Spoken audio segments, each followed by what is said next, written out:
Vanderbilt should expect to beat South Carolina this upcoming season.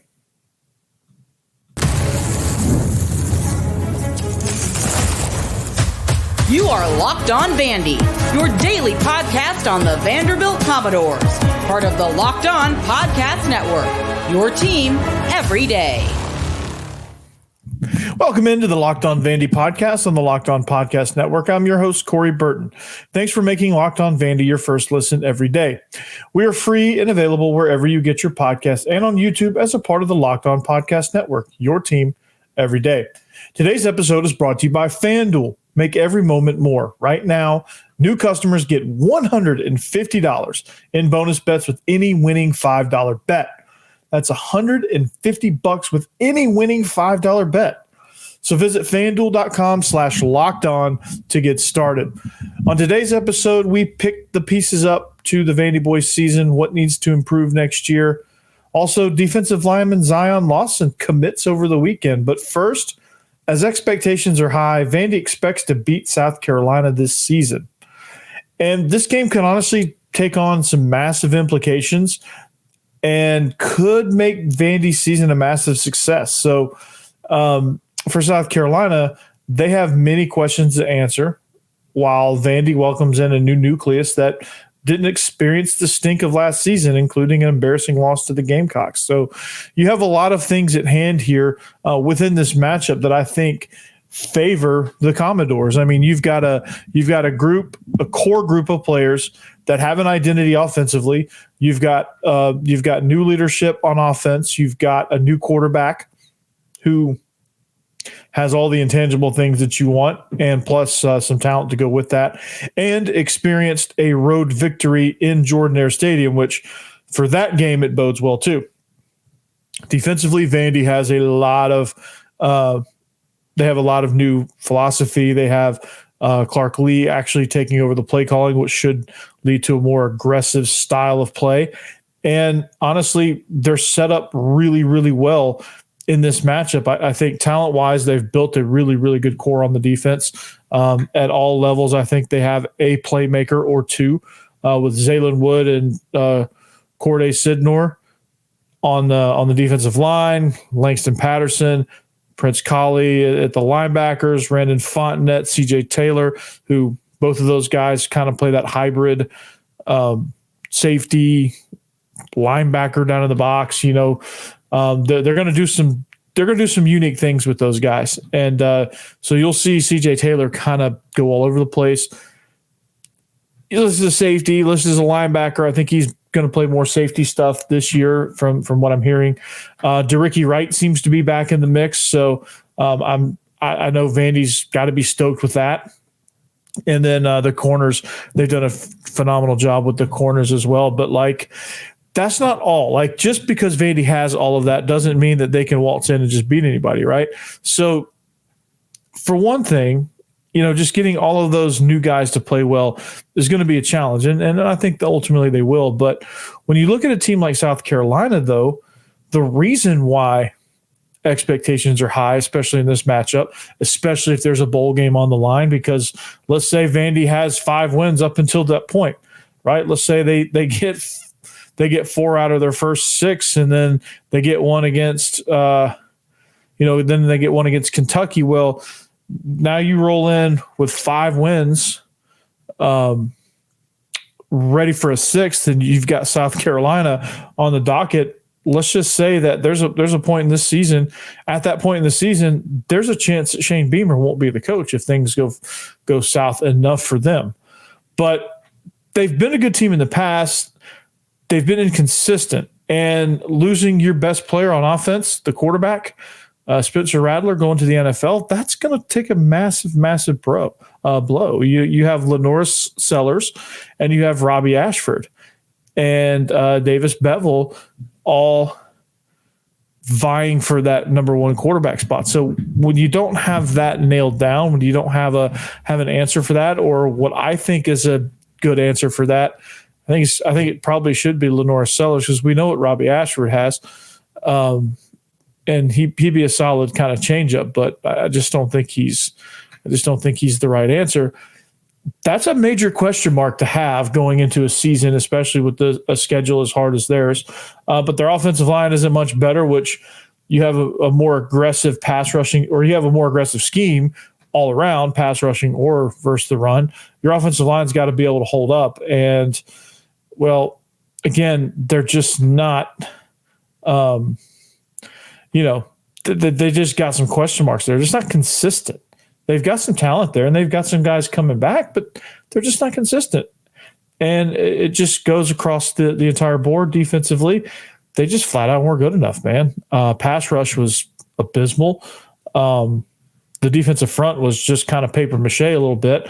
The secondary had to make all the plays, and they just couldn't come through all the time because, that's a lot to ask for your secondary. So, like, the matchups are there for Vandy, and they just have to exploit them, right? They give Diego Pavia time, he's going to cut him up. This offensive line, which it went from being absolutely abysmal for Vandy to pretty good, still not deep, but pretty good for all things considered.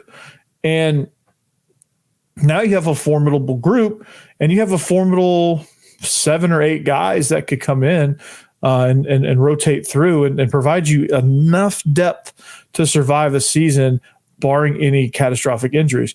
With that being said, you've got some talented guys with Stephen Hubbard, Chase Mitchell. You have Gage Pitchford, who, if he bounces back from injury well enough, he could be a big time playmaker. You have a center that has started games in the SEC at Mississippi State, so he kind of knows what it's like to be playing from that underdog role. You have Gunnar Hansen. You have a new scheme, new system, new everything. You have a chance to really kind of attack this South Carolina defense, and that defensive front especially is going to be their weak point. And that's what it's looking like coming into the season. I think you're going to just be able to do a lot of things against this defense, and you're playing at home in front of a crowd that could, if the situation is right, obviously if you've only got 2 wins at that point, then, this could all be a moot point. But if you have 2 wins at that point in the schedule, this could be a really good atmosphere for Vandy. And this could be like hey, all that this entire overhaul worked, right? And this game is going to prove that Clark Lee made the right hire at the strength coordinator. It has a chance to prove that he made the right decision becoming his own defensive coordinator and hiring Jerry Kill as kind of like that extra head coach. Let's just be real about what that is. Jerry Kill is just the second head coach. He's just not officially the head coach, but he is that guy. And it's gonna lend credence to say, hey, I found a system that I really like that really works with underdog type players, and that is New Mexico State. That is what Jerry Kill does. That's what he specializes in. He brought his whole band with him. That's why I coined the phrase Vandy State Aggie Doors, because it's kind of funny, but they brought the whole operation. So they're going to be good. They're going to be, at that point in the season, they're going to be into a groove. You've got pieces that fit different skill sets. You've got different guys that can do different things. If they buy into the whole team concept of, hey, I just got to play my role exceptionally well, the ball will come to me.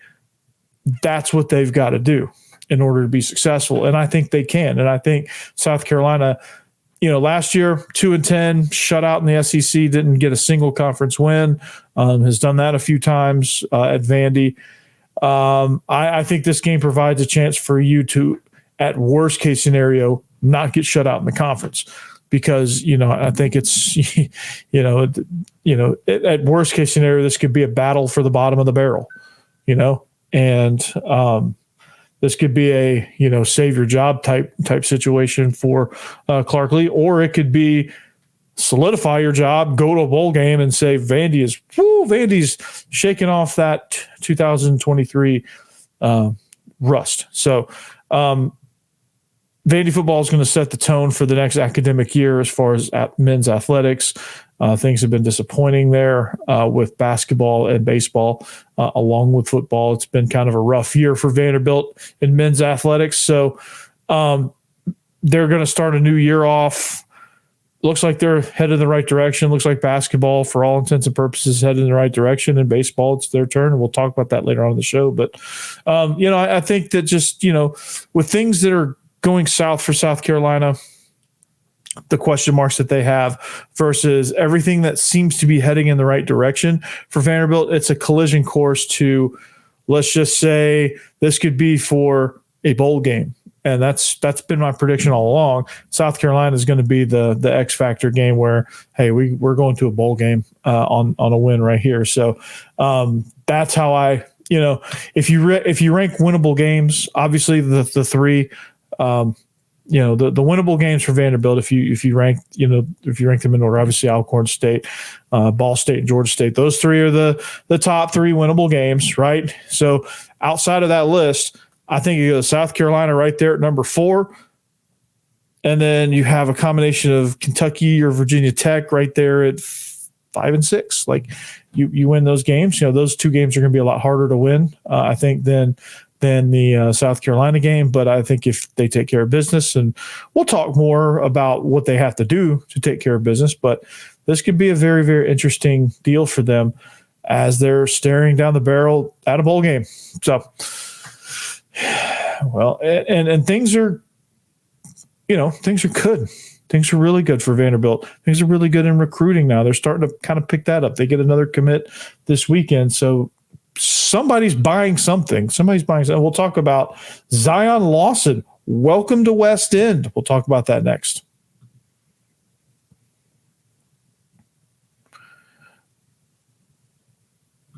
All right, this episode is brought to you by LinkedIn Jobs.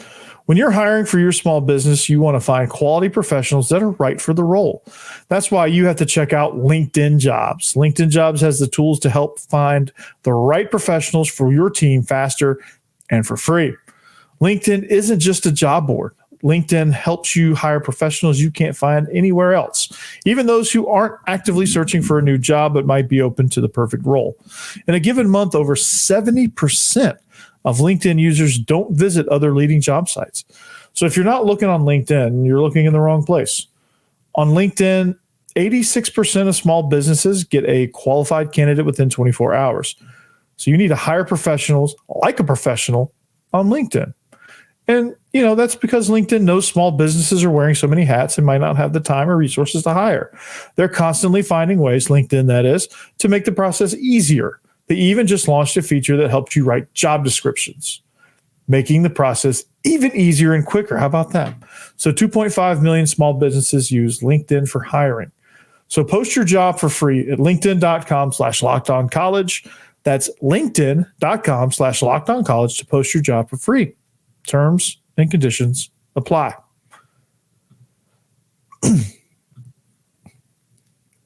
Are you watching Fox News, Fox Sports, ESPN?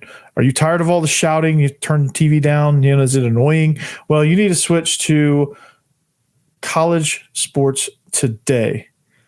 That's right. That's Locked On Sports Today. A free 24/7 sports streaming channel program for you every day to bring you the biggest stories without all the screaming. Locked On Sports Today brings you can't-miss analysis, opinions, and news streaming 24/7 on YouTube or the free Amazon Fire TV Channels app, part of the Locked On Podcast Network. Your team every day. Now, I think I just kind of slightly previewed something down the pike, like a Locked On College Sports Today. That'd be pretty dope if you had that too. Just saying. Anyway, that might be coming. I don't know. It's football season. Some crazier things have happened. But anyway, thank you for making Locked On Vandy your first listen every day. Thank you for making us your everyday listen for you everydayers. We're above 300 subscriptions by June through a patch of sports that was rough, especially basketball season. So I thank you from the bottom of my heart. I appreciate it. Let's continue this upward climb here. And speaking of somebody that's going to help me do that is Zion Lawson. Zion Lawson is the 5th commitment for the Commodores in the 2025 class. I don't pretend to know where Vanderbilt was recruiting this time last year, but I could almost guess that they didn't have this much momentum coming into the 2023 season as they do now coming into the 2024 season. They ended up signing a pretty good class, but I don't think it's as talented as this class. Austin Howard is a maniac at linebacker. Love that dude.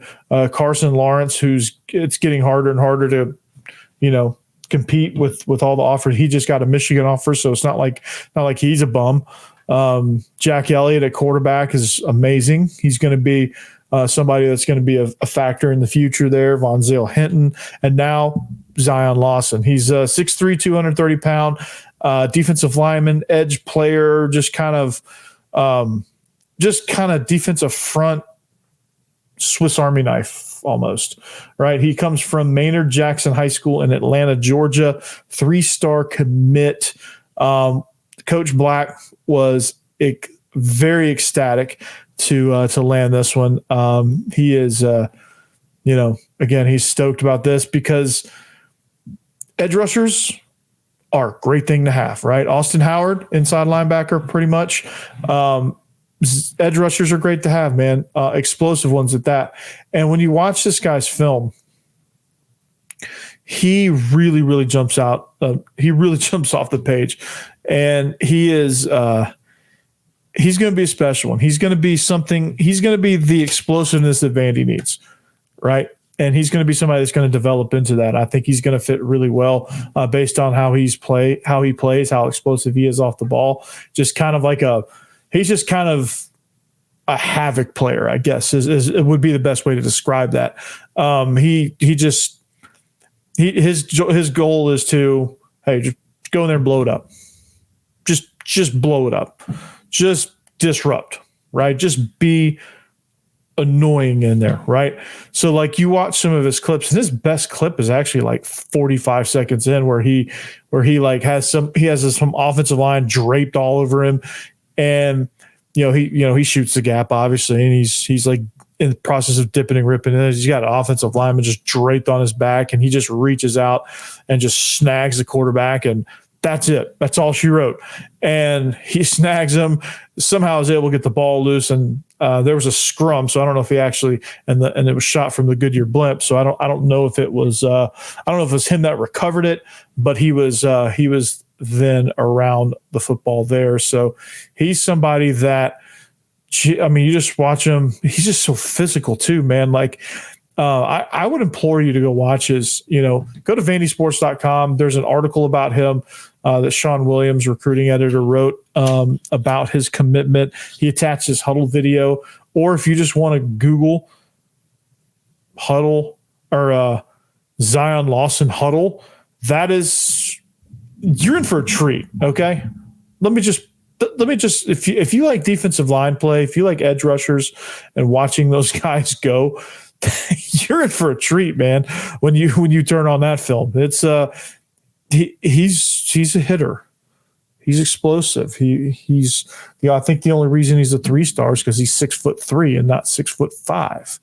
Like I think that's probably the only reason. He's a little bit under. I mean, he's 230 pounds. Obviously, he has some room to grow weight wise, but I mean, he's only 6'3", which I don't think hurts him all that much. But when it comes to rankings, you have a lot of guys that are 6'5", probably that are going to be higher ranked because they're longer, they're more athletic, and a lot of times those guys are a tad more explosive, which I don't know. I don't know that I necessarily believe that, but again, height at that position is rewarded, which I mean, I can see that makes a ton of sense. But I just, this guy's explosive. This guy jumps off the page, and I think this guy can help you because, in a league that also still enjoys running the football,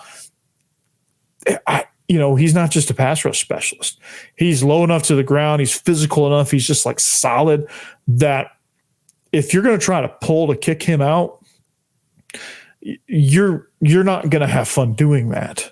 Now, I get that, like, the people coming and kicking him out are now 315, 320-pound behemoths coming to get him. But still, as he adds weight, right, as he gets into a college weight program, he's going to add muscle, strength, all that good stuff too. He's not going to stay the same. And he's already not fun to hit, right? Just bam. He just, like I said, he's a havoc guy. That's where he fits. And I think that's what Clark Lee wants. He wants somebody that's just going to explode off the edge and really kind of wreak some havoc. And this guy has a chance to come in immediately and contribute because, like, there could be a guy, Miles Capers is somebody that has a chance with this current roster, but like, I don't see a superstar at that position, and he has a chance, albeit undersized a little bit. He has a chance to come in and kind of be a star at that position. So that's going to be a good addition for this defense.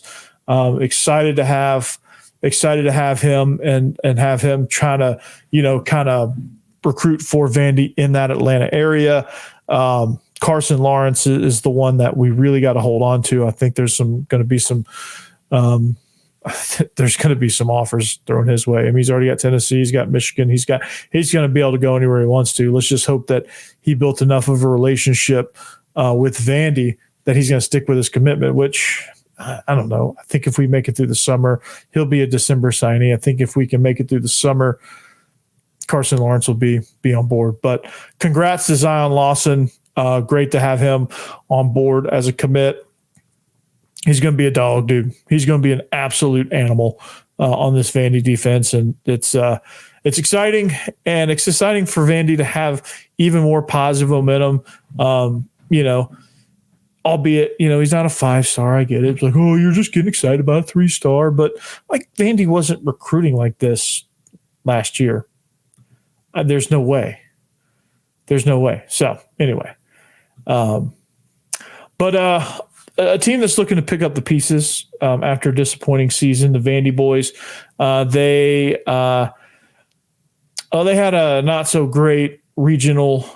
They had a pretty winnable regional, but that wasn't the case. And we'll talk about kind of how they can bounce back from this disappointing season or relatively disappointing season, I should say, and figure out a way to just do it better next year. We'll talk about that next. All right, this episode is also brought to you by FanDuel. It's winner take all time in the NBA and NHL playoffs, and FanDuel's giving you a shot to bring home a big win of your own. With the finals, the NBA finals, there's going to be plenty of lines coming out of that. I would say any player props probably go over on any Luka Doncic prop. I would say if you want to put a future on there, I'm going to take Dallas in 6. That's my future. Dallas in 6. But anyway, right now, new customers get $150 in bonus bets with any winning $5 bet. So that's $150 to bet on spreads, money lines, player props like those Luka ones, or anything else plus more, all that good stuff. Visit FanDuel.com/lockedon and make every playoff shot count. FanDuel is America's #1 sportsbook.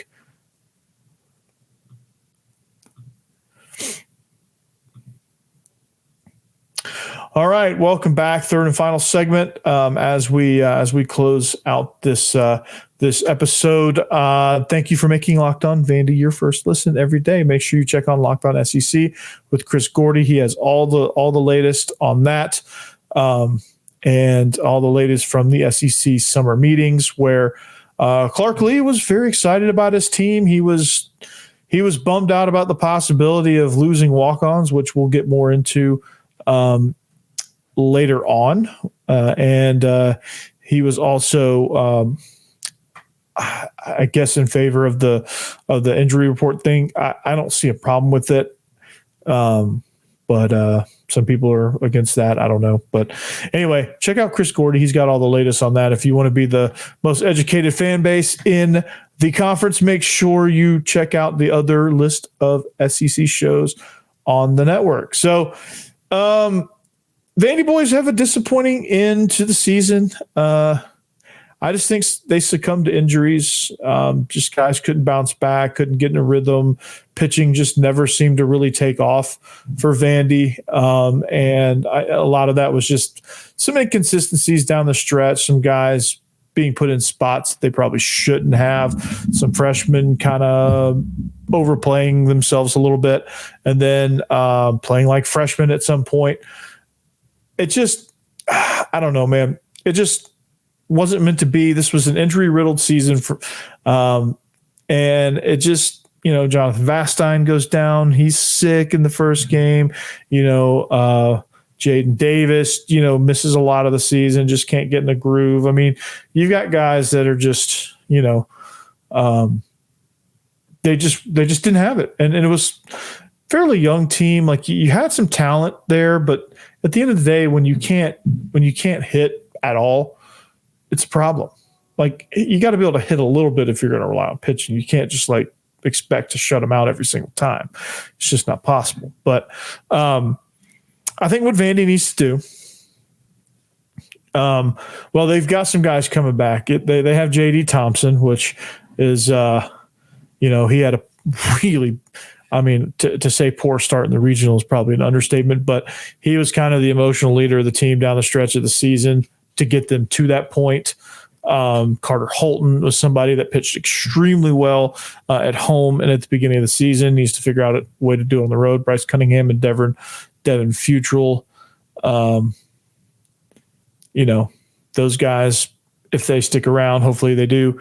The transfer portal stuff, you never know. But RJ Austin, he's somebody that's gonna be back in the lineup there. Braden Holcomb, Jaden Davis, Camden Kozel, Chris Maldonado hopefully will be back and ready to roll. I mean, there's some things coming back.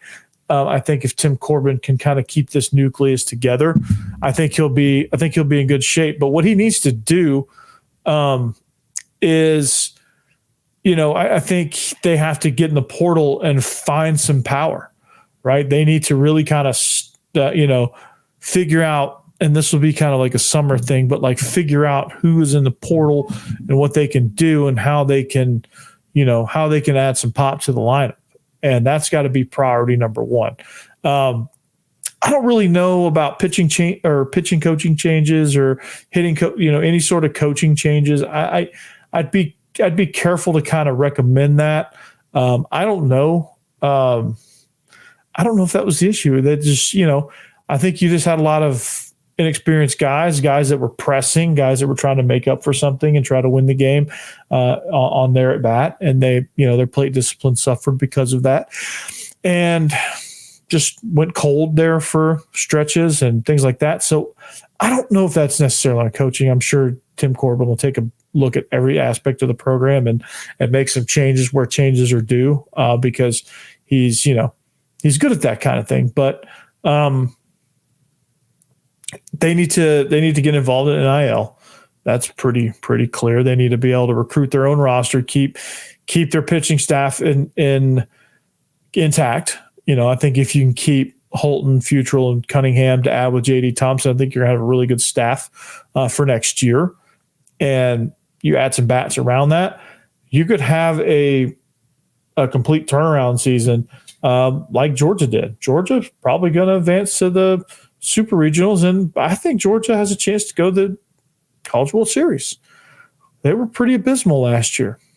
I'm not saying they changed head coaches. I'm not saying they need to get rid of Tim Corbin, but they unlocked some power in the lineup, and they did some things to really kind of revamp their roster through the transfer portal, and I think Vandy needs to do the same.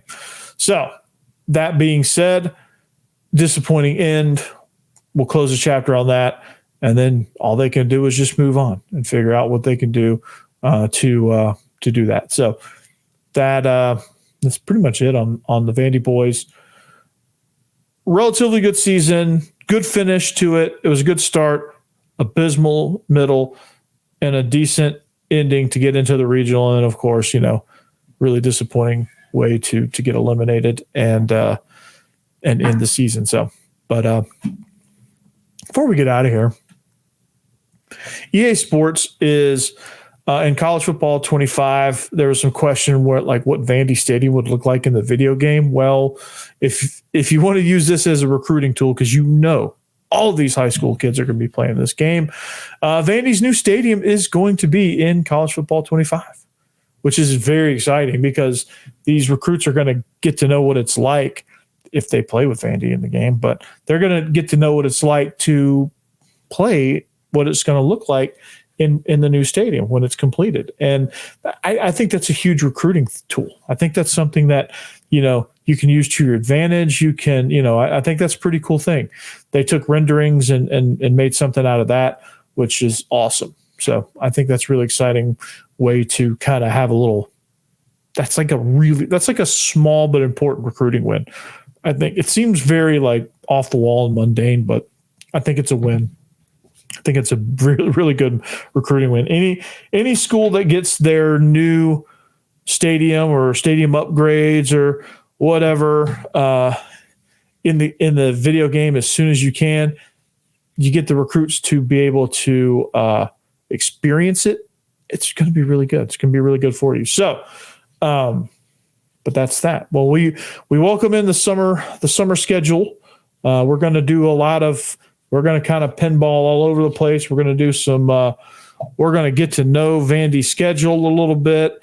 And we're going to have fun in this magical mystery tour they call the Locked On Vandy podcast on the Locked On Podcast Network. But until next time, we'll see you later, and goodbye. Behave yourself, and of course, anchor down.